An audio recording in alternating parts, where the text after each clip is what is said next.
We had just a few technical difficulties starting, but we are ready to start. So with us today is Anita Archer, and she's going to be presenting on the book by Dylan Wiliam. I'm Nick, I'm the host. If you guys have any technical difficulties, you can send me a chat or a Q&A, and I'll try to help you the best I can. We also record these webinars, and we'll send them out after, in case you have to go and you can't catch it all. We usually open it up for questions at the end, and again, you'll use the chat function or the Q&A function to submit your question. But feel free to submit your questions as Anita goes on, and I usually, when I wrap up, we'll go over them all. So with that, I'll turn it over to Anita. Good afternoon, everyone. Thanks for giving us a few more minutes. I just had to switch to a different computer.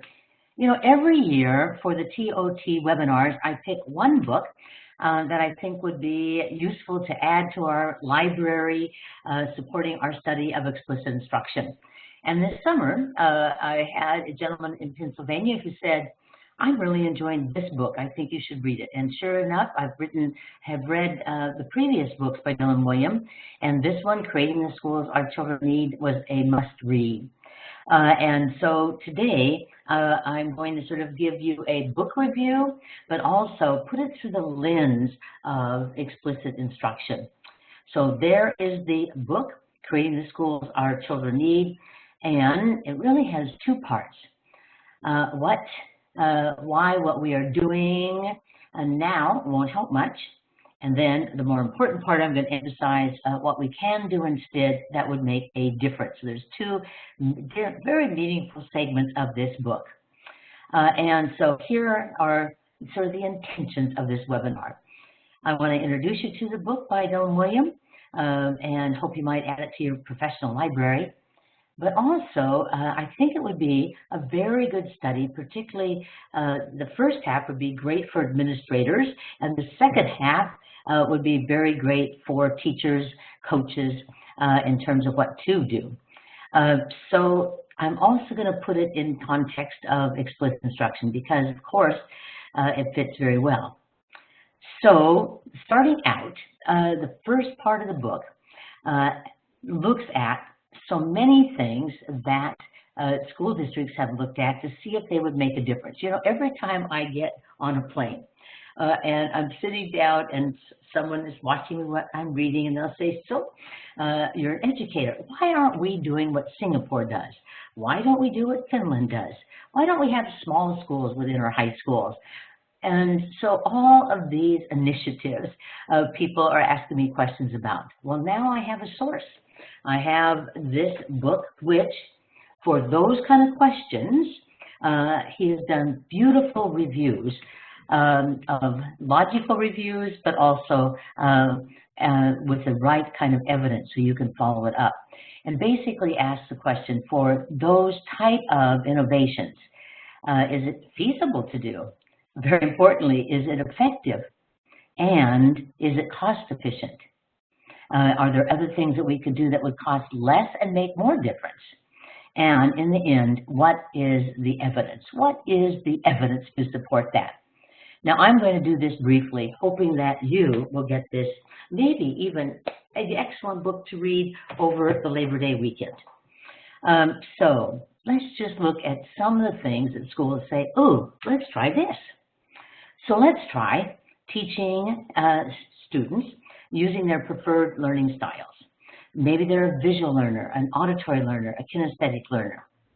Now, I'm added quotes here. I'm not going to read them all to you, but so you could find them, locate them in the book, and then read supporting information. So we've asked this question.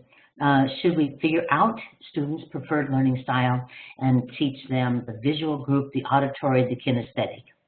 So there was a major review of all the studies in this area that did some kind of diagnosis to find out if the kids were visual, auditory, or kinesthetic, and then to see if they did better if they had instruction in their preferred modality.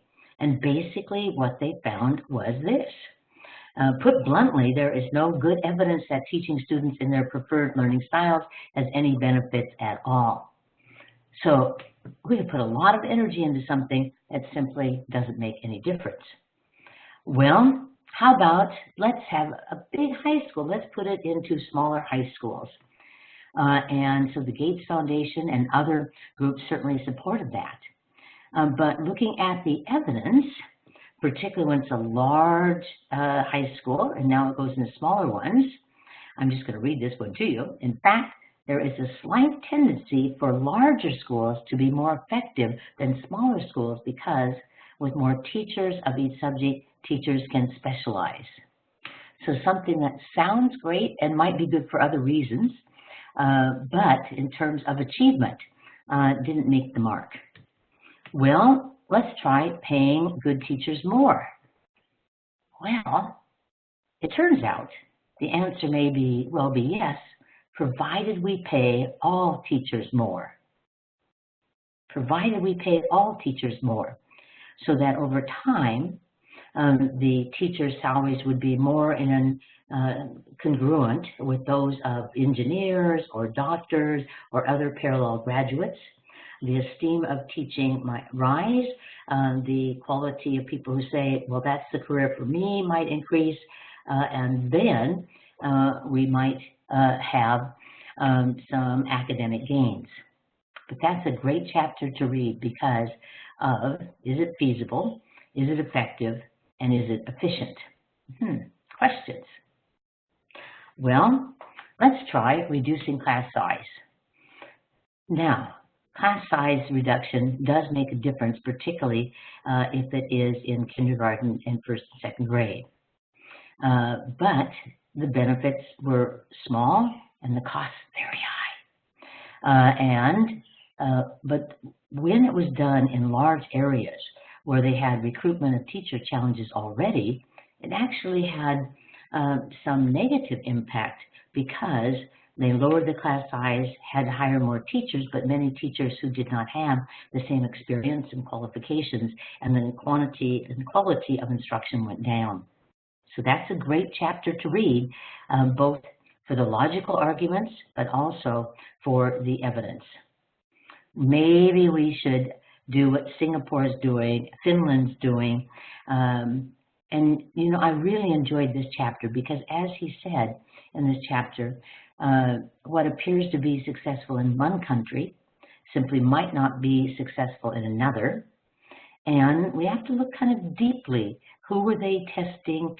Who were they looking at? Because some countries have different ways of selecting the students that are tested. So that chapter is one to definitely look at. Maybe we should expand school choice, charter schools, and vouchers.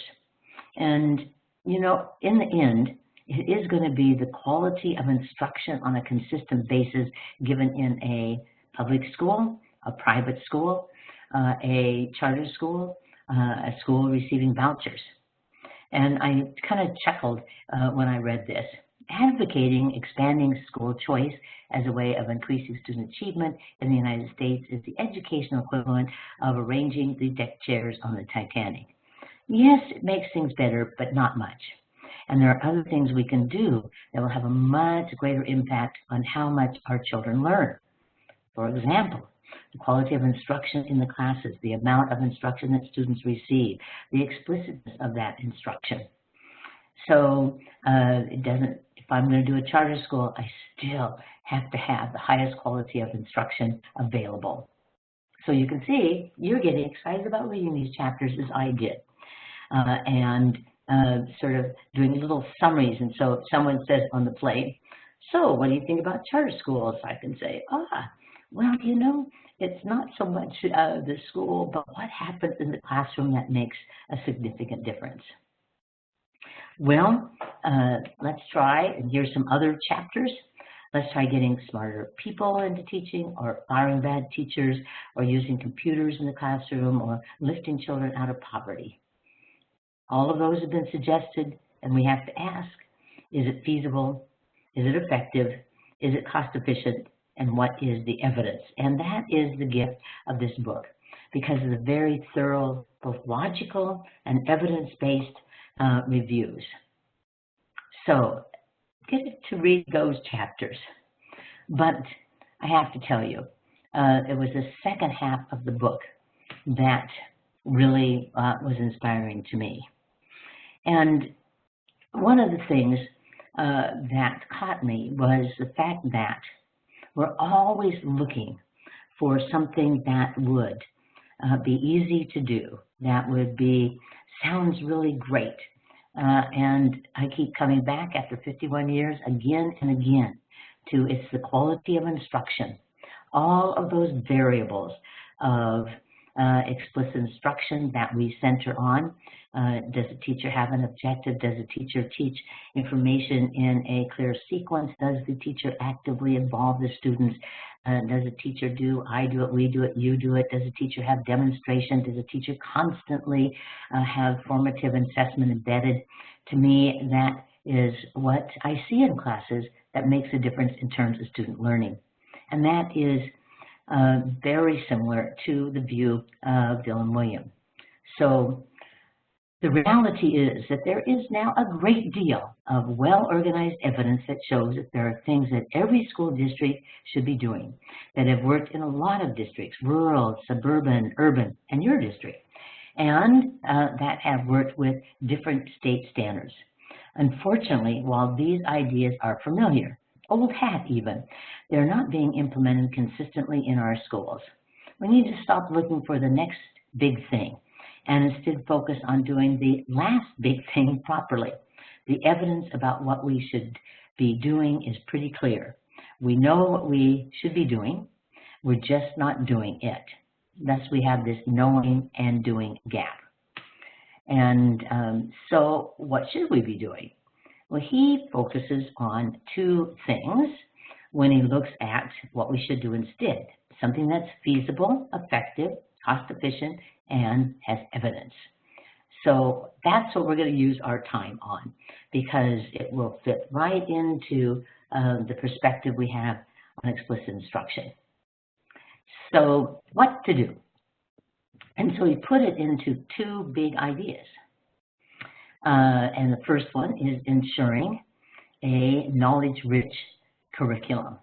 A knowledge-rich curriculum where students are learning in knowledge in reading and in math and in science and in social studies and in health, that they are gaining knowledge in permanent memory. They are learning, a focus on learning. And the teachers, the first-year teachers, the 10-year teachers, the 20-year teachers in terms of their experience, all are required to look at their outcomes in their classroom and constantly upgrade their teaching behaviors. And now, a very simple summary of what makes a difference. So we're going to explore both of these. It was, as I looked at it from a different lens, it seemed exactly what I see in schools. That the schools that have chosen to have very good curriculum and to implement them with fidelity and constantly looking at, are the students learning? And then asking, what can I do as a teacher that would increase learning? So excellent in terms of that vision. So let us look at that. And starting with ensuring a knowledge-rich curriculum. And first, we're going to take a moment and look at what our brains, how they work in terms of three concepts: short-term memory, long-term memory, and cognitive overload. So you hear my printer. Forgive me. I am in my assistant's office because his computer worked today and mine didn't, and there's something coming in. Let's see if I can just figure out a way to stop it. Okay, we'll just let it be.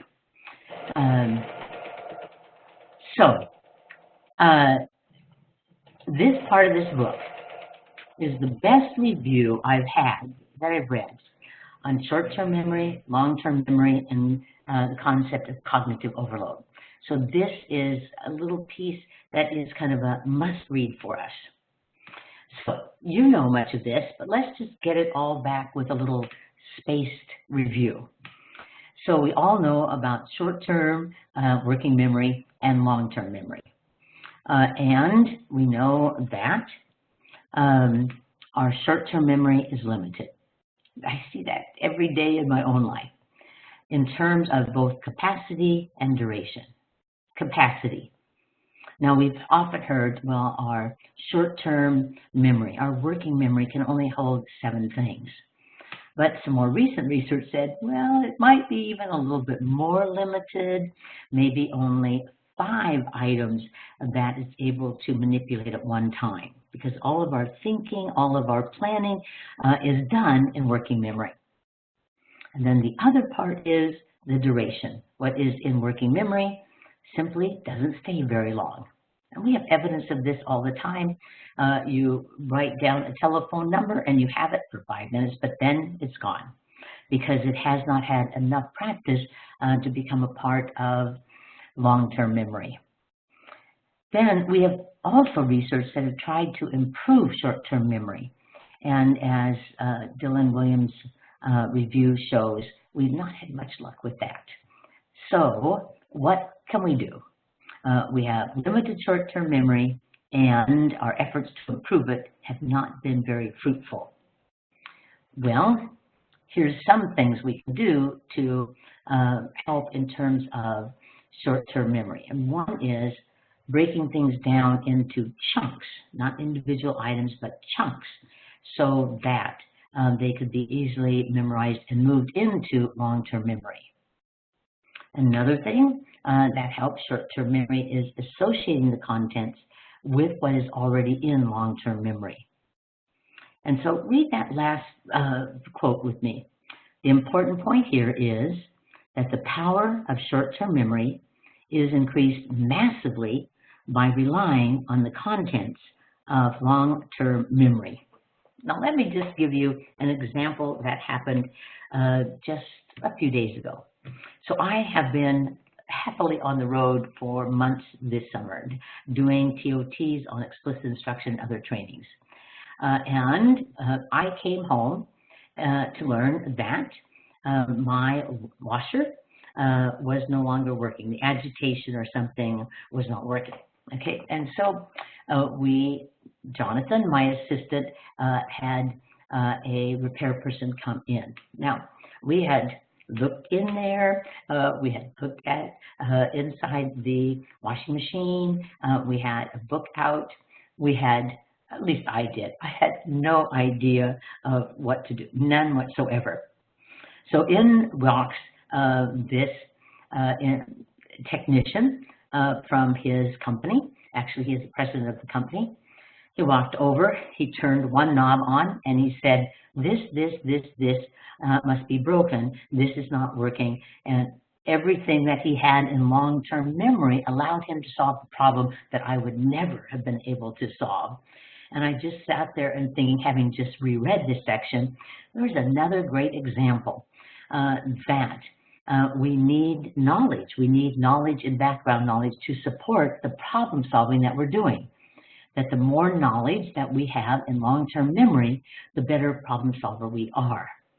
And that is totally confirmed with the research in this text. And so, reading the first one with me, what is stored in long-term memory is crucial for the effective use of short-term memory.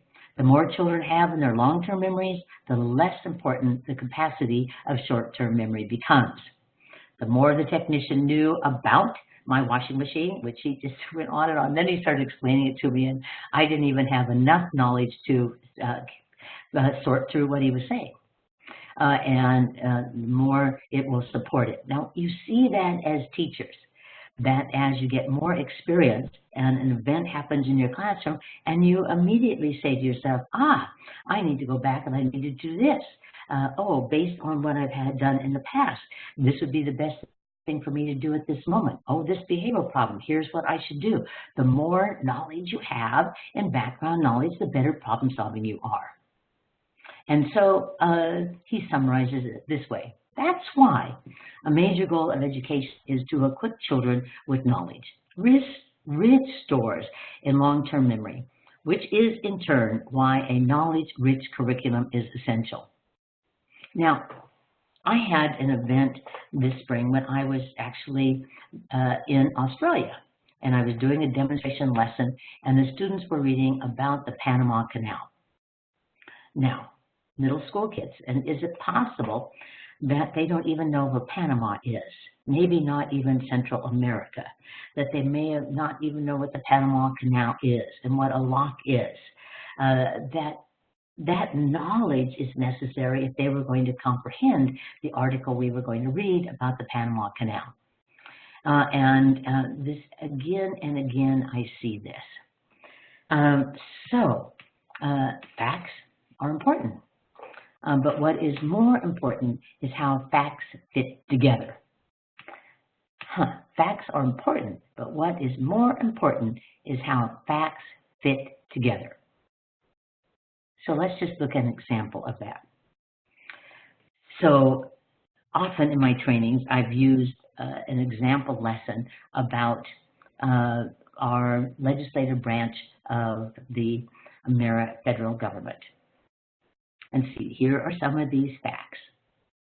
And we're in such a political world now, so all of you know this from our own experience. So that the legislative branch is often called Congress. The legislative branch makes laws and determines the federal budget. That there is the House of Representatives, lower chamber. The Senate is often referred to as the higher chamber. And the representatives come from all states based on population. Washington State has 10. My home state of Oregon has 5. Some of you are from California. You got 53. Wyoming, 1. And there's a total of 435. And representatives serve for 2 years, and they all go up for re-election this November. Senators come from 2 states, or 2 from each state. There's a total of 100. Washington has 2, Oregon has 2, California has 2, Wyoming has 2. Everyone gets 2. And the senators serve 6 years before going up for re-election. And 1/3 of the senators go up for re-election every 2 years. Okay, now I could teach all of those little facts. But what is really important is how I can put those facts together, how I can make sense of this by putting them together and see the relationships. So the day I was teaching about the legislative branch, at the end, I asked this question. This is one student's response. And I asked middle school, based on what you know about the Federal House of Representatives and the Senate, why might the Senate be referred to as the upper chamber? How facts fit together. Now, think of this kind of thinking, which I still need. I'm going to be doing that thinking and working memory, but I need all that knowledge in my permanent memory in order to do this. So, though the number of representatives, 435, is greater than the number of senators, there are a number of reasons that the Senate is referred to as the upper chamber. First, all states are represented equally in the Senate, with 2 senators from each state. As a result, a state with a low population, such as Wyoming and North Dakota, has an equal voice with states having large populations, such as California and Texas. All right. Second, while a representative is meant to represent the people of one region in a state, the senator is meant to represent all people of the state.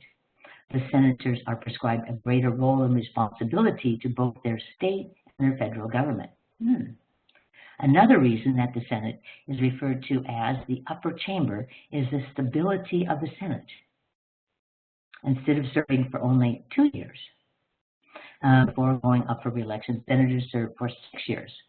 Also, the election of senators is staggered, with 1/3 of the senators elected every 2 years, avoiding the total turnover that occurs in the House of Representatives every 2 years. Now, I read that and I said, okay, this child, using all of the knowledge that we had, was able to put it together.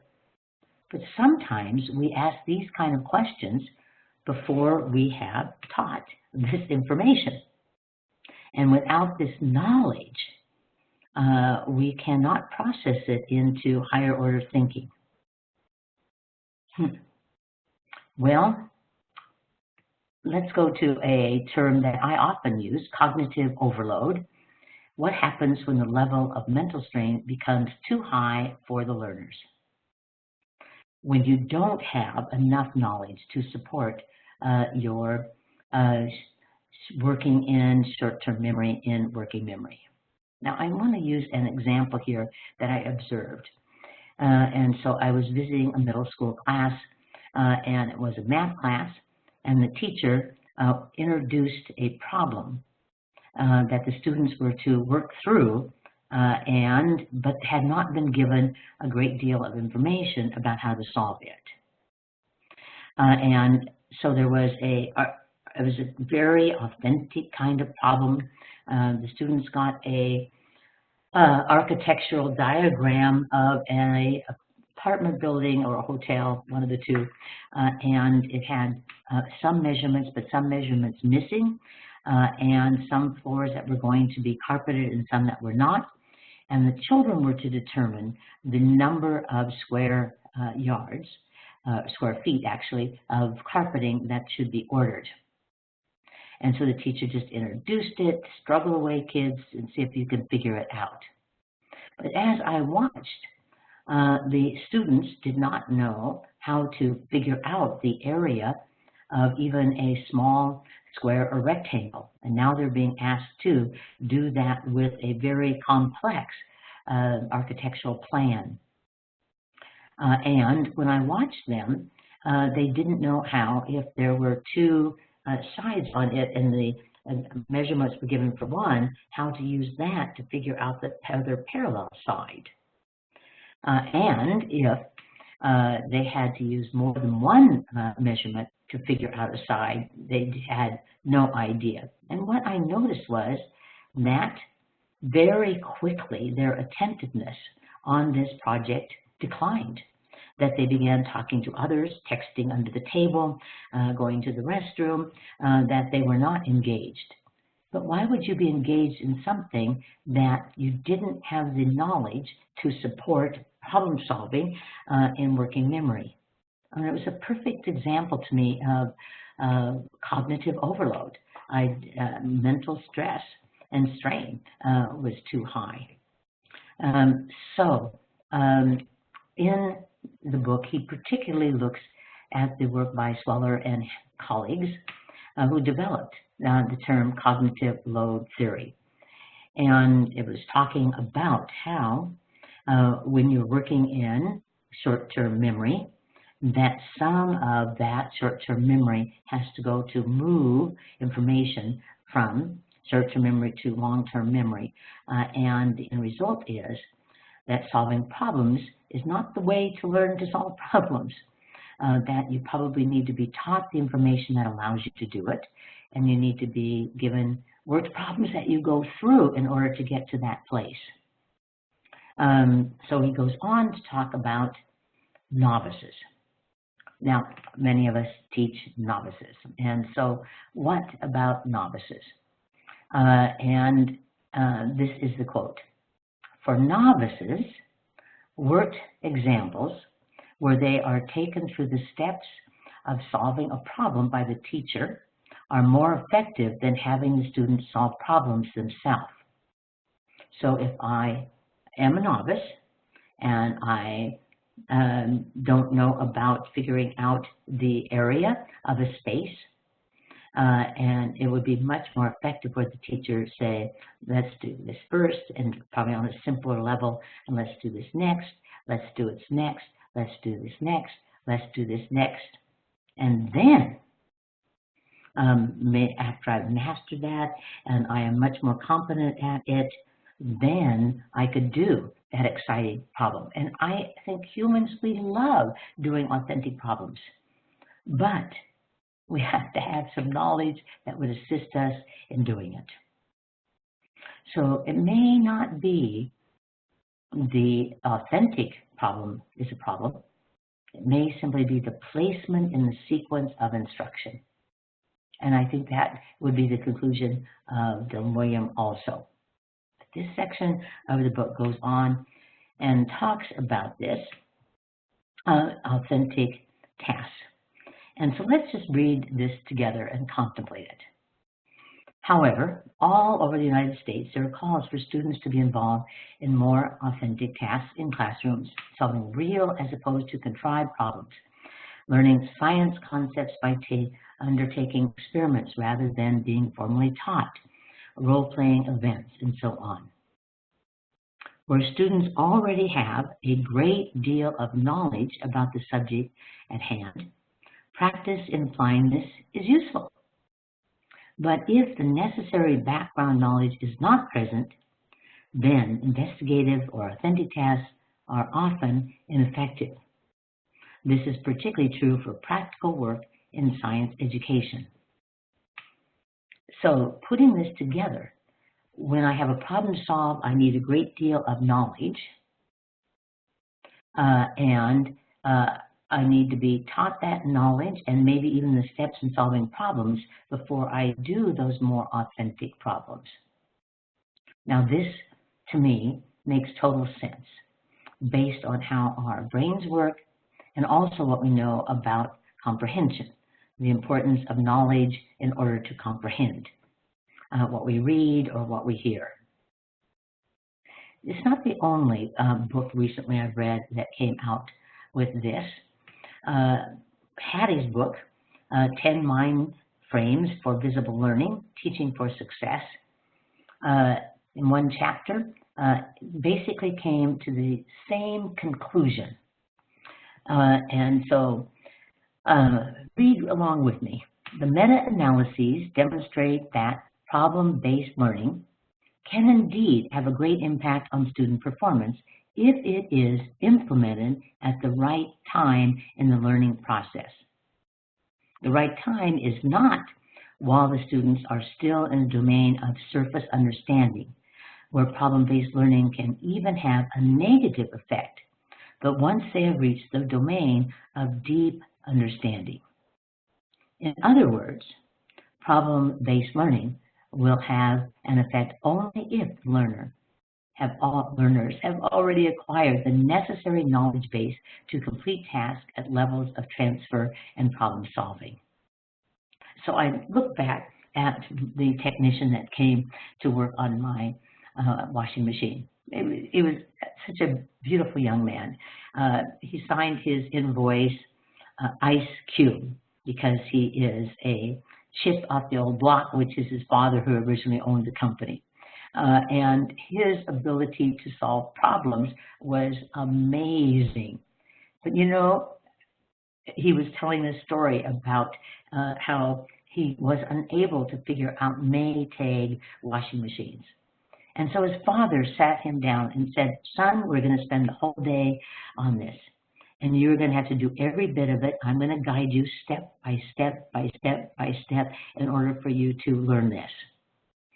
And so he did that, and he did it another day and another day, but only with step-by-step instruction, getting something in his long-term memory was he able to solve problems. And it was just such a gift to have this young technician explain to me exactly what we were reading about the importance of knowledge and permanent memory in order to support working memory in order to solve problems. And then he loves his work. He's totally joyful about solving my washing machine problem. And I didn't have to get a new washing machine because he said, "This is mechanical, not computer-based. Keep it. Here's some new parts. I have them out in my truck." Everything was well. But it is amazing how the universe gives us more and more examples every time we want to learn something. Well, so what does this mean, though? So this is the background knowledge, a very solid piece. I would love the discussions at a PLC around this chapter in the book. So with that background, two things. What to do: ensure a knowledge-rich curriculum and require every teacher to improve. All right, let's look at the first one, a knowledge-rich curriculum. A knowledge-rich curriculum. And so what to do? The first is to ensure that the curriculum, including whatever textbooks are adopted, is one that is explicitly focused on developing knowledge, because the amount of knowledge in long-term memory determines a student's ability to think. The student's ability to think. The more knowledge is stored in long-term memory, the more effective the use of short-term memory. This does not refer to rote memorization of facts. Rather, it means ensuring that students know is richly connected to other knowledge so that they can solve problems. That young woman who solved the problem of why the Senate is the upper chamber. To be creative through making new connections and have studied areas enough depth to think critically about them. Oh boy, that is packed with information. But here's where he starts. You have to have, if facts are important and how they fit together is important, then you need a properly planned and sequenced curriculum, and it has to occur. Now, here's what I've seen all summer long as I've worked with individual districts. Some districts are defining the curriculum as standards, where we want to be, what are the state standards. And then they tell the teachers, now you get the materials to teach it, how to teach it so we can get to this end goal. So here's the standards, here's where we want students to get, and you get the materials, go to teacher pay teachers, make up your own, get articles off the internet, and get to this place. And I have always said that a teacher needs the tools of their trade to teach well. That if I'm expected to teach systematically reading skills, early decoding skills, phonemic awareness, letter sound associations, decoding of words, I need a curriculum that is more than standards. I need a curriculum that defines not only what I'm teaching, but how I'm teaching it in a very systematic sequence to get there. And that no teacher has the time to develop that at the level that is necessary. And as teachers, we have to, even if we had a really, really good curriculum, such as textbook, a really good textbook, a really good program, we still have to decide, do I need to go forward? Do I need to go back? How am I going to adjust this lesson? How am I going to add active participation? How am I going to tell if the students have learned it? How am I going to do constant formative assessment? I mean, there's so much for us to do. And to not have the tools and have to create the tools. I know you've heard this before, but I love this analogy. You know, it's like saying to a surgeon, tomorrow you have surgery, please weld up a scalpel. We wouldn't expect that. We'd expect that that surgeon has the very, very, very, very best tools. Well, those tools include textbooks. And so I am a proponent of having instructional textbooks, and so is Dylan Wiliam. And he makes this statement. It is unlikely that the average teacher could produce better instructional materials each day than the best textbook writers. Now, having written many intervention programs and knowing how many years it took to write a good program, to field test it, to adjust it, to change it, to get better examples, to clarify the wording, I know that without some tools that the quality of my teaching would decline. And so, in fact, people will say, well, the textbook is only as good as the person who delivers it. Well, here is a summary of the research that he reviewed. Textbooks that are more effective on average tend to be more effective for all teachers, irrespective of the teacher's subject knowledge, his or her attitude towards the subject, and the range of achievement in the classes they teach. So, a very good language arts program, which I just worked in the district last week, who did a really superb selection of curriculum for both their new reading program and for their middle school language arts program. And I know that the very best teachers will teach better because they have the tools. I know that the middle performing teachers, in terms of achievement, will do better because they have a tool. And I know teachers who've not consistently had the best results. If they have tools, they are much more likely to make a difference. So I am on the bandwagon for us having instructional programs that are highly sequenced, very well designed, have good examples, good non-examples, clear wording, and repetition and spaced practice so that the students can learn. But we have, again, this phenomena happening across the country. Here are the standards. Teachers, we're not giving you any tools. You know what we have to teach. It's your turn to figure it all out. Use your own materials. Get your own materials. And so I had to chuckle a little bit when I got to this analogy. A collection of teaching resources is no more a curriculum than a pile of bricks is a house. If students are to develop knowledge, what is critical is how one set of materials builds on previous material and builds the foundations for the next. This is why, to paraphrase Mark Twain's reports of the death of textbooks are greatly exaggerated.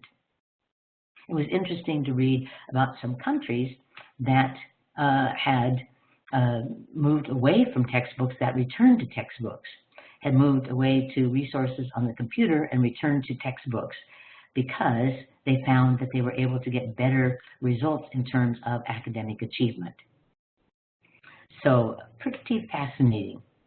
And you know, we have seen this where we want the curriculum aligned to what we want the students to learn, standards. And we want the curriculum to carefully build step by step so that the students have a chance to get there, and that it will be very helpful if the material is quite explicit in terms of communicating the information. So isn't that exactly what we would say from the lens of explicit instruction?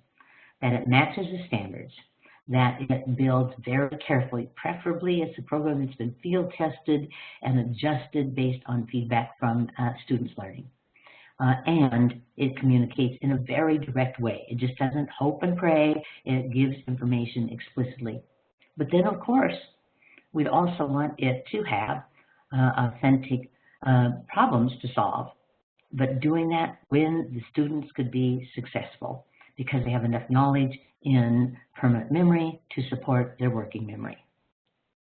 Well, how about the next one, requiring every teacher to improve?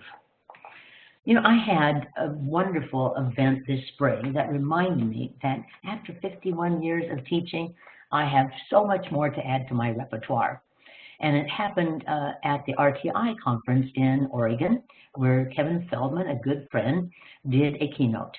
And in the keynote, which was on active participation, which is sort of one of my areas of expertise, he said, you know, when we use partners, we give one partner a job, and we don't often give the other partner a job.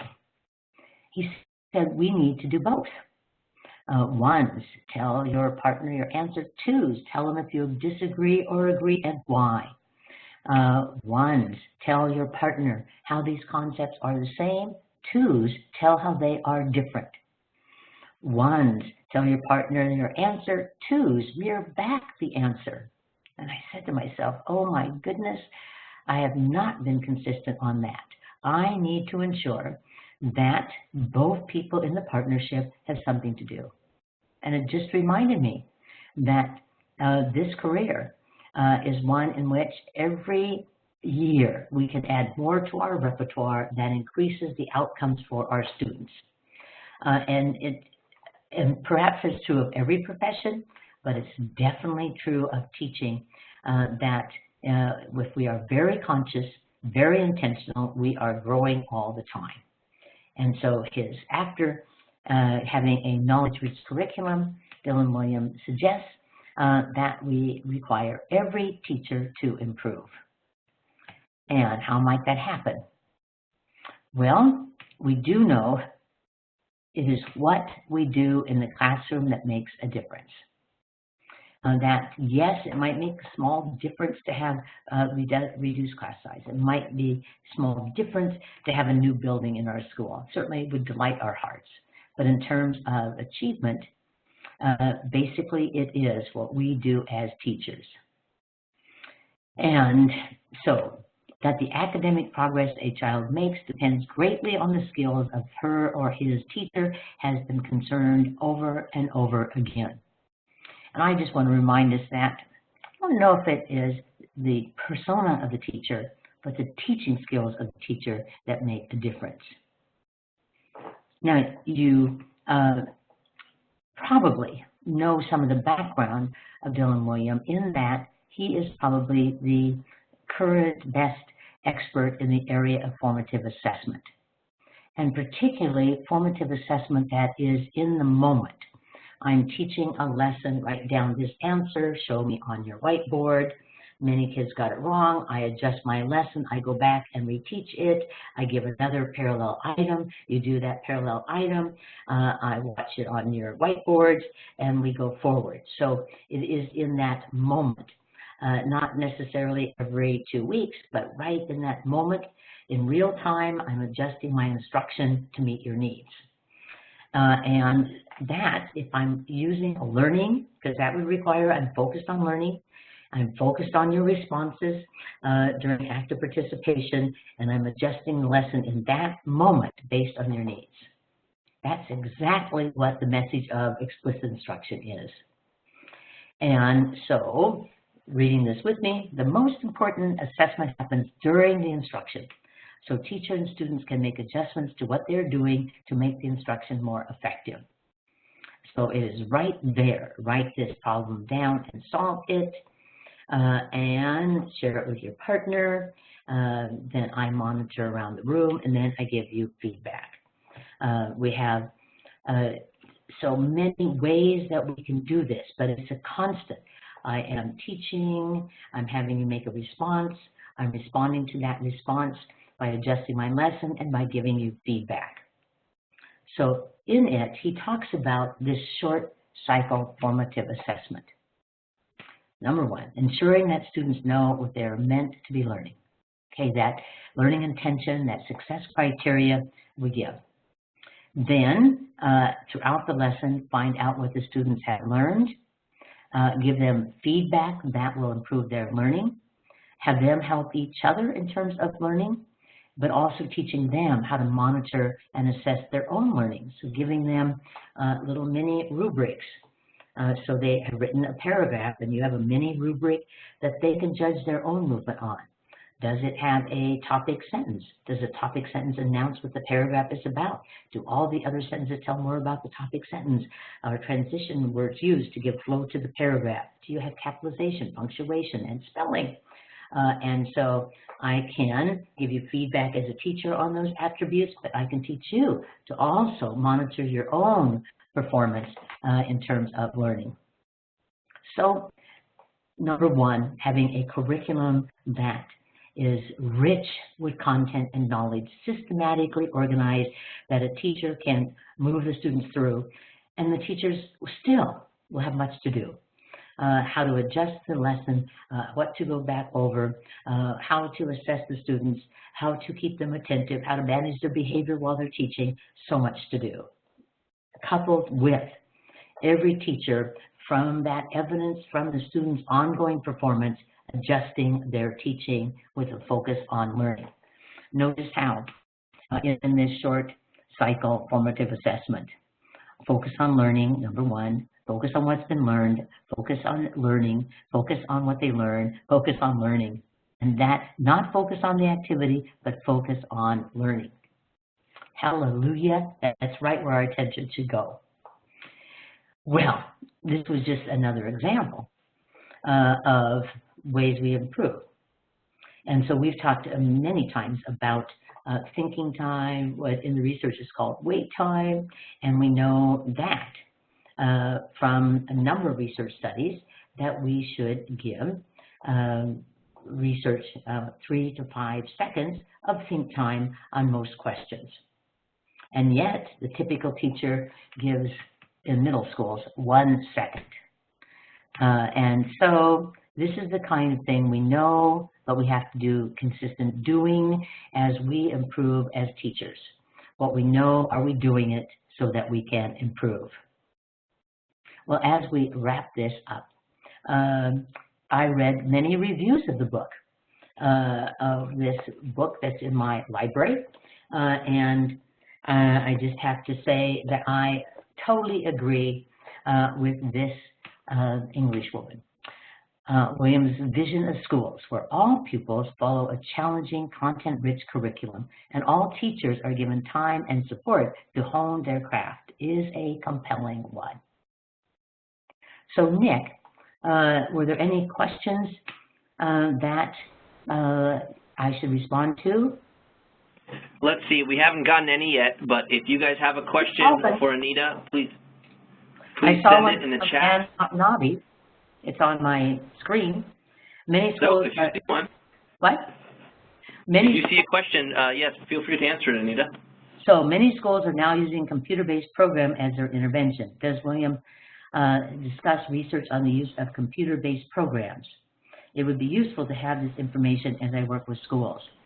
Now, in the book, Anne, he talks about use of computers where the goal was not as an intervention, but to teach specific knowledge. Even, for example, having a textbook in a text versus on the computer. And there were some studies that found that the textbooks actually led to more learning because you actually had to use so much of your short-term memory, your working memory, to process and find information, scrolling back, going forward, and so forth, versus if you have a textbook, you could more easily find it. But specifically this question he did not answer. But you might want to look at the book that came out, I think, 2 weeks ago, Mary Ann Wolf's new book on computers. And she is always excellent in terms of review of research. So, if we have no more questions, then I will just say this. Let me see if we have. My school is planning on having RTI pushed into my classroom during a block time when mainstream kids are there as well. Do we have any more part of that answer? Any ideas? My school is planning on having RTI pushed into my classroom during a block time when mainstream kids are there as well. I'm not sure, Chris, but if you email me at archerteach@AOL.com and I can get some more information. So where instruction occurs, whether it is in a general ed classroom or in the hallway or in a special ed classroom, probably is not as critical as the quality of instruction within that time. And so the amount of time leads to academic learning time and the quality of instruction. Do we have an objective? Do we have demonstration? Do we have guided practice? Do we have feedback? All of those attributes of explicit instruction. But you email me a little more information and we'll discuss it. So let me just tell you about our next webinar. And this came as a question at 3 of the different TOTs I did this summer. And that was, what kind of planning should we do? Should we have a lesson plan form that everybody fills in? And my feeling is that we might have to do this in a little bit different way, on a continuum from if you have very explicit materials to you have no curriculum and you just have a standard. Then the amount of planning differs, the intensity of the planning differs. So I think this is going to be a really interesting, I'm really working on it even though it's still a few months away, on lesson planning across different curriculum and how one method does not fit all curriculum for lesson planning. Pretty exciting. Lesson planning, yeah, all right. Any other questions? Okay, and Chris, I'm going to get more information from you. Nick, thank you so much. Thank all of you, and may you have the best school year ever. I'm planning on it. I already had someone email me say, Anita, you look different. Yes, I went from black hair, long black hair, to silver. Definitely not gray hair, silver hair. So yes, I do look a little bit different, but my energy is the same, my enthusiasm is the same, and my passion for you as teachers, because I know that the thing that makes the most difference is what we do every day in classes with children. So bless your year and bless our children. Teach with passion, manage with compassion. Thanks so very much. Thank you, everyone.